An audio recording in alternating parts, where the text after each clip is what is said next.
Docteur Dalil Boubaker, bonjour. Bonjour. Vous êtes bien sûr le recteur de la Grande Mosquée de Paris. Tout simplement, docteur, apportez-vous votre soutien au président français sur le projet de loi concernant l'interdiction du port du voile intégral dans les lieux publics? Eh bien, nous nous sommes longuement expliqués sur cette question, disant que le port de ce fameux voile, niqab ou burqa, ne répond pas à des prescriptions religieuses coraniques. On a le Coran, nous le lisons tous, nous avons suffisamment de théologiens, d'imams, de religieux capables de comprendre ce qu'il y a dans le Coran.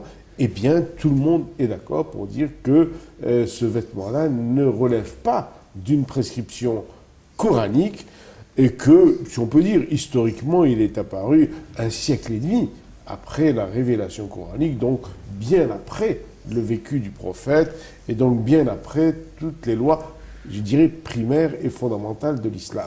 Mais pourquoi faut-il légiférer? Alors, interdire ce voile me paraît effectivement soulever un certain nombre de difficultés concernant l'application, concernant la manière pratique dont on pourrait mettre en place cette loi et l'appliquer. Mais ce qui nous paraît beaucoup plus judicieux, et je pense que c'est vers cela qu'on s'oriente, c'est tout simplement interdire qu'un visage soit couvert et que l'obligation pour tout être citoyen, habitant le pays, ait le visage découvert. C'est ça l'obligation, mais sans référence à un élément religieux, traditionnel, l'islam ou je ne sais quelle religion, mais dire simplement, en France, les gens auront le visage découvert, point. Même si l'on sait que cela viserait directement même le port du voile intégral. Voilà, ce qui éliminerait, il y a le voile, il y a les cagoules, il y a les masques, il y a un certain nombre de choses au moment d'éléments comme les brigandages ou les agressions ou le cambriolage, etc. Des gens se couvrent le visage. Dans les matchs de foot, il y a aussi des choses, ou des cagoulés, etc., ou dans les manifestations. Donc je pense qu'il y a des points où la loi trouve sa justification, mais pas uniquement concernant un voile que certains disent qu'il s'agit d'une application d'une prescription religieuse qui ne l'est pas. C'est pas une prescription religieuse. Donc un voile ou un masque, ou une cagoule, ou je ne sais quoi encore, eh bien, la loi peut très valablement dire que c'est interdit sur la voie publique, mais pas pour des raisons religieuses.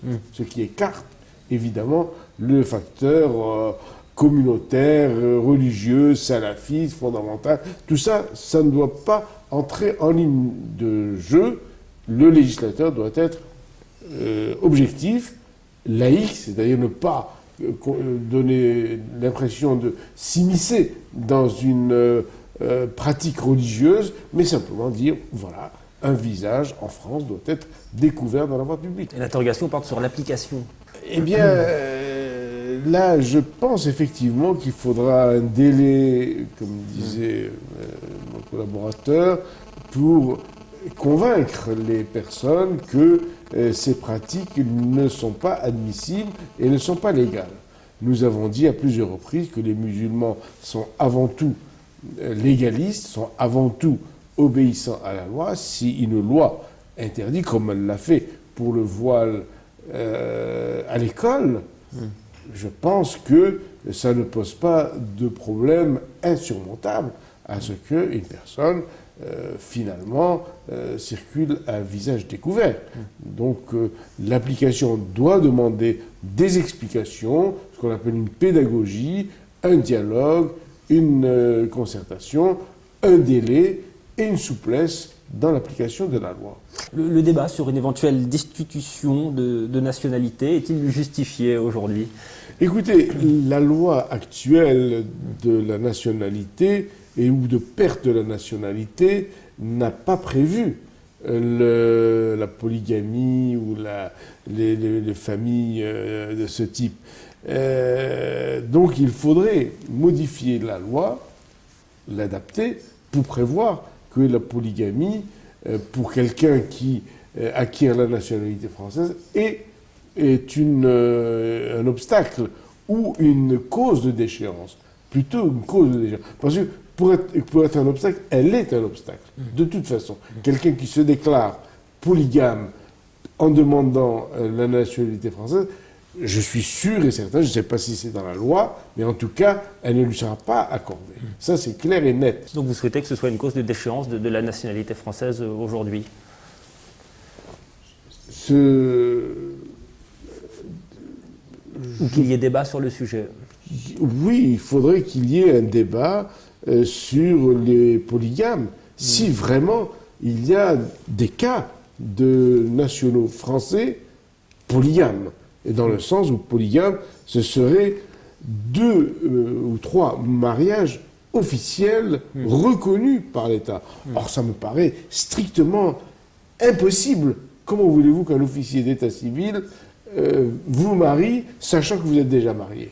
Vous diriez que ces faits minoritaires, je pense à la burqa, le débat aujourd'hui sur la polygamie, participent à la stigmatisation de l'islam? Et si oui, qui en est le responsable? Écoutez, beaucoup de choses surviennent actuellement concernant la communauté musulmane. On a eu le débat sur l'immigration, on a eu le débat sur l'identité nationale.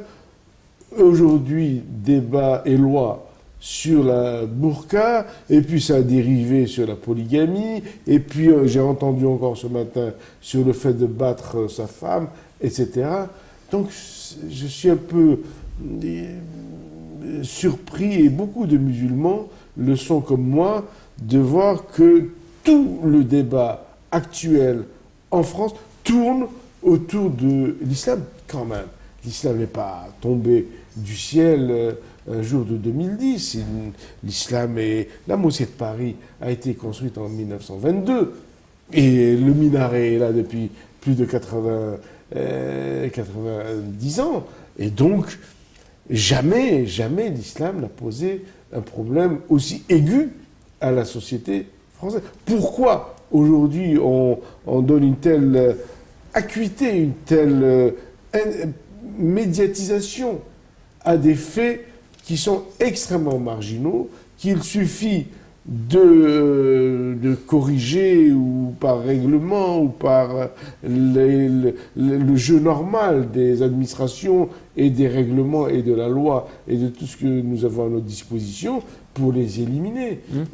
Donc il y a là quelque chose d'assez préoccupant, vraiment. Vous avez déjà ressenti une situation identique dans le passé ou c'est une première aujourd'hui en France? Épisodiquement, il y a des relents de xénophobie, des relents de racisme, comme toutes les communautés installées en France, pour la communauté juive, pour les communautés d'Asie ou d'Afrique ou musulmanes. Il y a ces réactions xénophobes épisodiquement, et les musulmans connaissent bien ça, et depuis longtemps. Et c'est quasiment quand on voit les mosquées comme à Istres, qui sont mitraillés.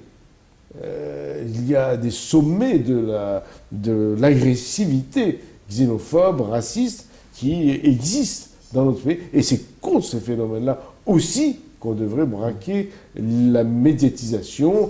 Et là, c'est inquiétant. C'est inquiétant. Parce qu'on ne peut pas laisser un pays voir monter en son sein les extrémismes, d'où qu'ils viennent, faire la une de l'actualité, au risque même de créer des affrontements. Je ne sais pas si on se rend bien compte que là, on va vers des escalades extrêmement préoccupantes et extrêmement dangereuses. Ce sera le mot de la fin, docteur. Merci beaucoup.